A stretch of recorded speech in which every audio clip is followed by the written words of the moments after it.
As the mighty Edward Van Halen once said, it's very simply the best guitar you can buy today.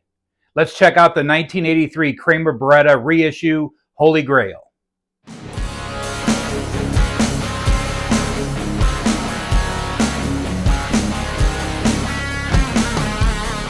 Hey guys, hey gals, 40 Grit back again. 40 Grit Guitars, 40 Grit Studios, 40 Grit Garage, 40 Grit Everything.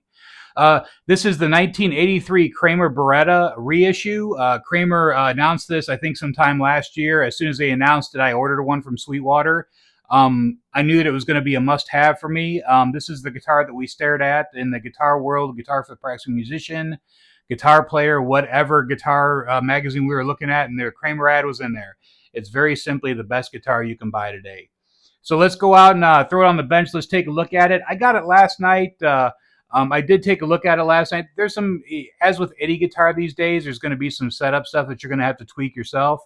But it just is what it is. So let's go out and take a look at it. But this is the one. This is the one that we stared at for hours on end, wishing that one day we could have one of these.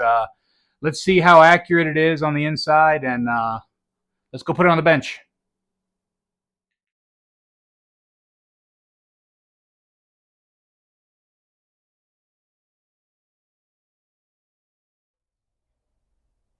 All right, well, let's take a look at this 1983 Holy Grail.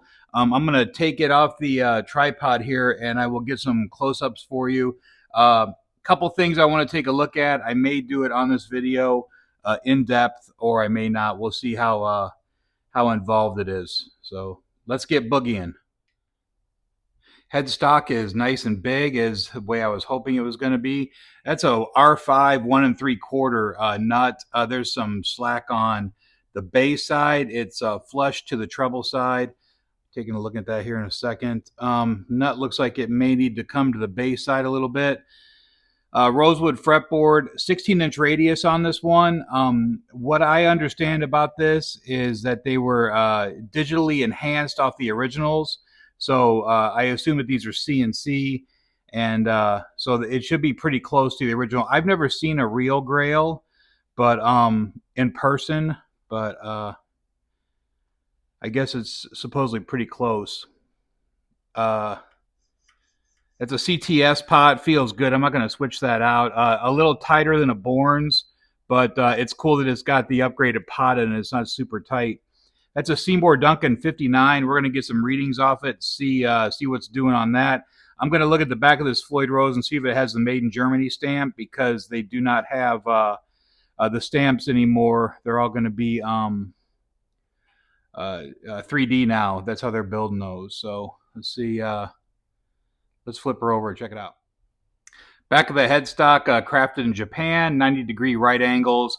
Mounting for the nut is on the back.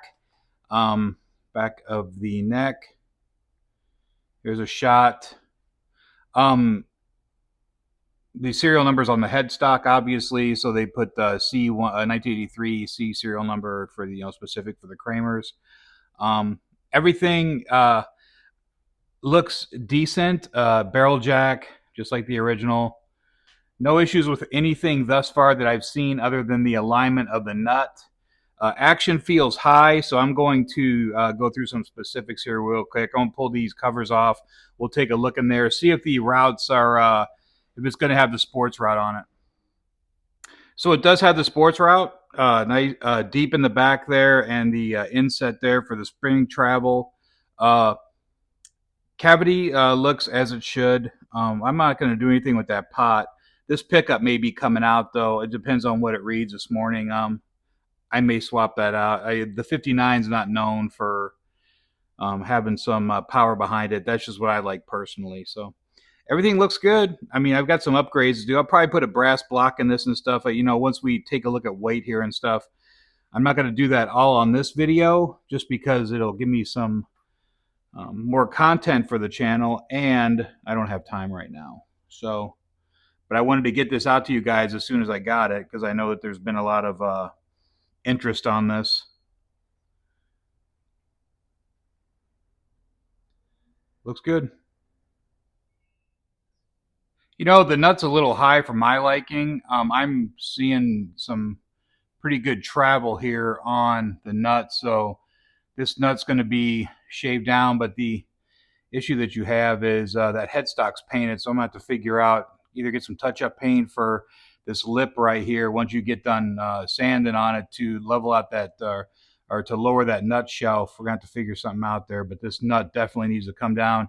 It feels extremely high on action, so this will be coming down. Let's take a look at this. Let's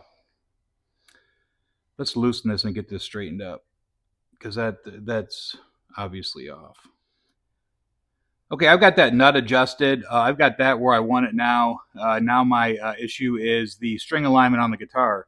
String alignment's off pretty good. I don't know. That's pretty close to hanging over the. So I will probably kick that neck and line this string alignment up. I'm not going to do it today though. But yeah, neck alignment was off, so I'll figure that out. Not a big deal. And then let's take a look at reading at the on the pickup. Okay, Floyd Rose is stamped, made in Germany. So these are some of the older Floyds. They probably had them for a while. Like I said, you know, these were came out not, you know, I would say about a year ago they started talking about these. So it's stamped, made in Germany, which is cool. CTS, like I said, Duncan 59, reading 8K. So this will be. I appreciate the historic value and you know the PAF. Thoughts and everything, but this pickup will be coming out. 8K is not going to cut it for me. Maple body on this too. So let's take a look at the weight. I was pleased with the weight when I pulled it out of the case yesterday. So let's take a look at the weight because I have not weighed it yet. So weight will determine if I'm going to be putting a brass block on this or not, because I think I'd like to put a brass block in there and then block the bridge. So let's go ahead and get a weight on it, and then we will. I'll run through it real quick. Action's coming in at about 564 on the treble side. Looks like about 664 on bass. So I'm going to bring this bridge down. I have a lot of I got a lot of real estate there that I can eat up here. Before we go demo this, let's get this action down so I get it playing just a little bit better, because this was obviously not set up prior to departure from Japan. The Kramer 1983 Baretta reissue is coming in at 9 pounds. All right, let's take a look at the case. Case is cool. Historic collection. Let's open it up and take a look at the inside here. Fitted case, which is cool. I like the fit of the case. They put some time into that, you know, making sure they got the right case in there. Fits good. Inside the case is from your Sweetwater. You know, Sweetwater's cool. Shout out to Robert Williams, my Sweetwater engineer.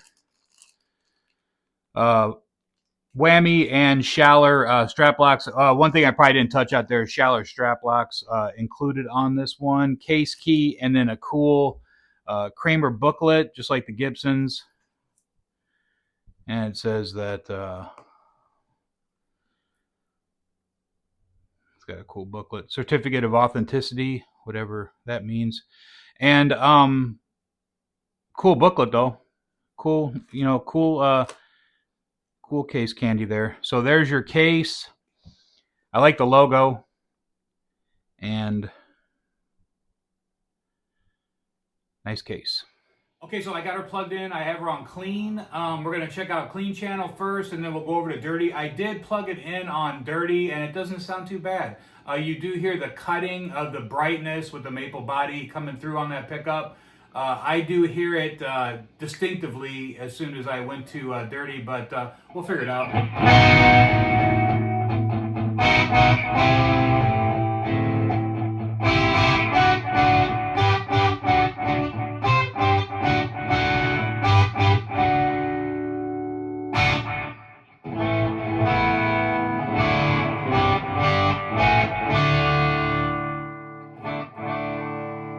No treble bleed on it, so you're going to lose your bright when you roll off. So if you're a guy that If you're a guy that plays below 5, throw a treble bleed on it because there's no treble bleeds on it. So I've lost all my brights.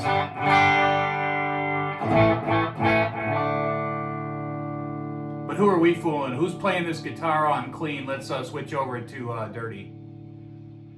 Now this guitar isn't set up at all. The only thing I did on this is I lowered the action a little bit. The nut, now that I brought the action down, it doesn't feel as bad. I'll take a look at all that once I go to set this guitar up. But like I said, I wanted to get it out to you guys because I know there's some available.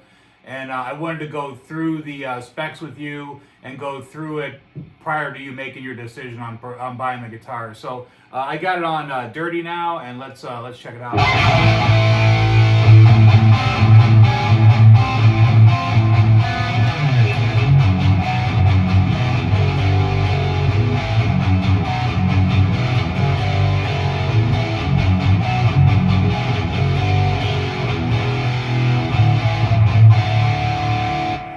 You could hear the bright. It's very distinctive for me, just like on my 84 Sports, heavy, bright, and cutting, very cutting with the maple.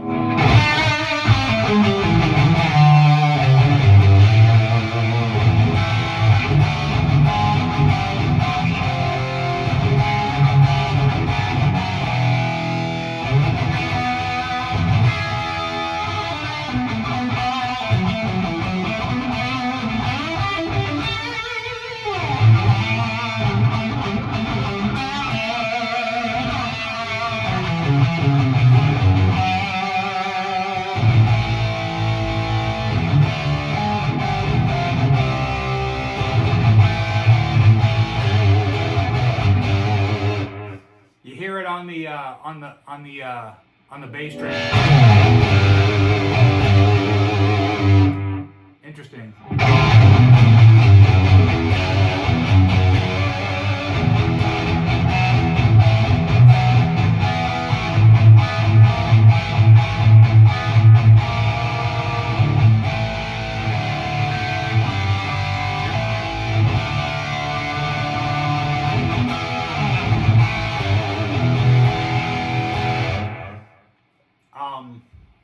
I can hear it. So the 59 I may keep in it. It's not as overpowering as the other pickups that I have in the majority of my guitars. So maybe I'll leave the 59. We'll figure it out once I get it set up. But these will definitely need a setup once you purchase the guitar, in my opinion.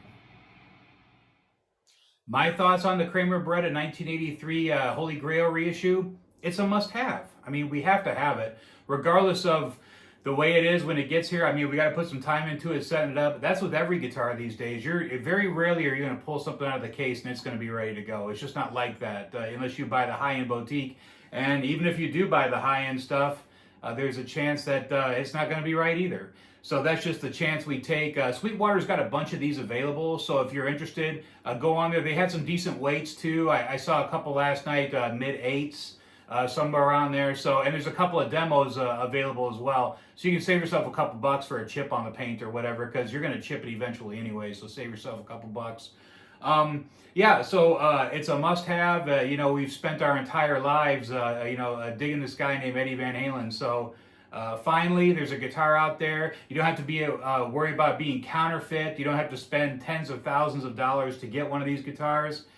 I would never buy one of those guitars right now, even if it was certified, just because I wouldn't spend the money on that kind of a guitar. And, I think the Gibson hit it out of the park as far as reissuing these. So good job on Gibson. It's a cool guitar. Like I said, they were 3D spec'd off of the original, off of original guitars like this. So this is probably as close as you're going to get for a price tag. Any questions, any concerns, hit me up, and I'd be more than happy to answer any questions. Love the comments, love the questions, and thank you for your input on stuff. I appreciate it.